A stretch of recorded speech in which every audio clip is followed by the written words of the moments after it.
what are common multiples and what are common factors. Now let us take some example. Suppose we are taking two numbers 4 and 6. What are the multiples of 4? 4, 8, 12, 16, 20, 24 and so on. What are the multiples of 6? 6, 12, 18, 24 and so on. इसमें क्या common है? 12 is common in both of these. अगला कौन सा term common है? 24 is common. Therefore we can say 12 and 24 are the common multiples of 4 and 6. इसी तरीके से आप कोई और एक नंबर ले सकते हैं. Suppose you are taking any other number 8. 8 के आप मल्टीपल्स लिखिए. 8, 16, 24 and so on. Suppose we are taking 6 and 8 के कॉमन फैक्टर्स क्या हैं? तो हमें कौन सा नंबर मिल रहा है यहाँ पर?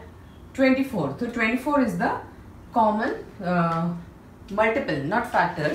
24 is the common multiple between 6 and 8. इसी तरीके से आप कोई भी दो नंबर्स का मल्टीपल कॉम्बिनेशन देख सकते हैं and you can find out कि उनमें जो भी कॉमन नंबर्स हैं they are the common multiples of that particular number. Now let us go for common factors. Suppose हम लेके चलते हैं 4, 12 and 16. For example हमने ये तीन numbers लिए हैं. अब हम क्या करेंगे? इनके सारे factors लिखेंगे. तो 4 के क्या factors होंगे? 1 into 4 is one factor. Then 2 into 2 is 4. Another factor. तो 1, 2 and 4 इसके तीन फैक्टर्स हुए. 12 के फैक्टर्स क्या होंगे? 1 into 12, then 2 into 6, अगला क्या होगा? 3 into 4. तो ये 12 के सारे फैक्टर्स हुए. Now let us check for 16. 16 के लिए 1 and 16, then 8 2s are 16, 4 4 are 16. तो इन तीनों नंबर्स के ये सारे क्या हुए? फैक्टर्स हुए. अब इसमें हम क्या देखेंगे? The common numbers. इन तीनों में 1 is obviously the common factor. Then the next common factor is 2 and the next one is 4. Therefore we can say that 1, 2 and 4. These are the common factors of these three numbers. Between these three numbers, इनके हमने सारे factors निकाले और उन सभी factors में जो भी common terms थे, they will be called your common factors. इसमें आगे आता है what are co-prime numbers. Let us take example of these numbers. 2 और 3 के बीच में क्या कोई common factor है that divides both 2 as well as 3? Is it? There is only one. सिर्फ 1 ही इन दोनों को डिवाइड करता है. Similarly 3 and 4, 4 and 5, इनमें भी इनका कॉमन फैक्टर क्या है? इन सभी के केस में 1 is the common factor. 7 and 12 के बीच में क्या कोई कॉमन फैक्टर है? No. That is again 1, 11, 15, 1.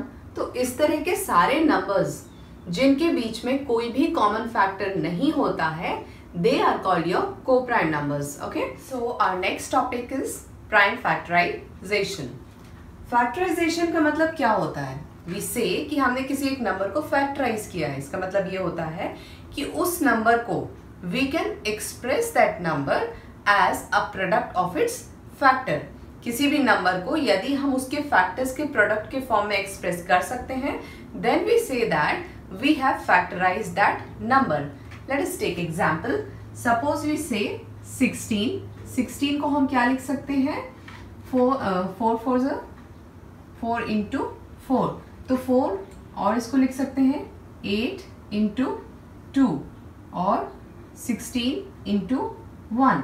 We can express 16 as a product of its factors. तब हम क्या कहते हैं? 16 को हमने फैक्टराइज किया है और ये सब क्या है? This is the factorization of the number 16. Now comes your prime factorization. Let us take two examples. Suppose we are taking number 24. 24 को यदि हम फैक्टराइज करते हैं, we can write it as 2 into 12. 12 को हम और क्या लिख सकते हैं? 3 4s are 12. और 4 को हम और फर्दर यदि फैक्टराइज करें तो this value is equal to 2 into 2 into 3. Therefore 24 को हमने क्या लिखा? As a product of 2 cross 2 cross 2 cross 3. अब यहाँ पर 2 is a prime number, 3 again a prime number. तो जब भी यदि हम किसी एक नंबर का फैक्टराइजेशन करते हैं और उसमें जो उसके फैक्टर्स हैं, if they are the prime numbers, यानी कि जो उसके total factors if they are only prime numbers only, तब हम कहते हैं this is the prime factorisation of that particular number. Let us take some more example. Suppose we have 36. What is 36? 2 into 18. Then 18 can be written as 9 2s are 18. 2 into 9. This can be written as 2 into 2. And what is 9? 9 को और ज़्यादा हम factorize करेंगे तो this will be equal to 3 into 3. Again what we see is these are again the prime numbers. Therefore we can say 36 को इस form में जब हम लिख रहे हैं, this is the prime factorization of the number 36. So this is what your definition is. The prime factorization of a number means if all its factors are prime numbers, then we say that the number is prime factorized.